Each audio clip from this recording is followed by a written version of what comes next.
নমস্কার বন্ধুরা, আজ আমি বানাতে চলেছি ধোসার আলু স্টাফিং। এই আলু স্টাফিংটা দিয়ে আপনারা ভাত বা রুটির সাথেও খেতে পারেন, ভালো লাগবে।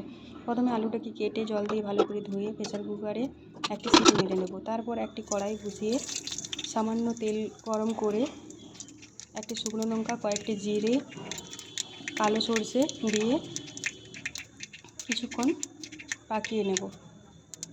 তারপর কড়াতে কাঁচা লঙ্কা কুচি এবং কয়েকটি কারি পাতা দিয়ে দেবো। তারপর পেঁয়াজটাও দিয়ে দেবো। কিছুক্ষণ নাড়ার পর সামান্য আদা কুচি দিয়ে দেবো। আদা কুচি এবং পেঁয়াজ কুচিটাকে ভালো করে মিশিয়ে নেব। কিছুক্ষণ মেশানোর পর সামান্য হলুদ গুঁড়ো এবং কালারের জন্য লঙ্কা গুঁড়ো দিয়ে দেবো। এই সমস্ত কিছু ভালো করে নাড়ব যতক্ষণ না কাঁচা গন্ধটা চলে যাচ্ছে, ততক্ষণ অবধি। কাঁচা গন্ধ চলে যাওয়ার পর একটি টমেটো কুচি দিয়ে দেবো। তাতে আন্দাজ মতো লবণ দেবেন। আমি একবারেই লবণটা দিয়ে দিচ্ছি, আপনারা পরেও দিতে পারেন। আন্দাজ মতো আমি একবারেই লবণ দিয়েছিলাম। টমেটোটা গলে যাওয়ার পর আলুটিকে খোসা ছাড়িয়ে ম্যাশ করে আলুটি মশলার সঙ্গে দিয়ে দেবো। ভালো করে মশলার সাথে আলুটিকে মিশিয়ে নেব।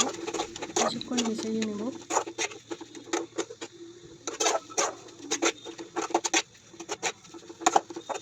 যখন আলুটি পুরোপুরি ভালোভাবে মিশিয়ে যাবে, তারপর কুচনো ধনিয়া পাতা দিয়ে দেবো।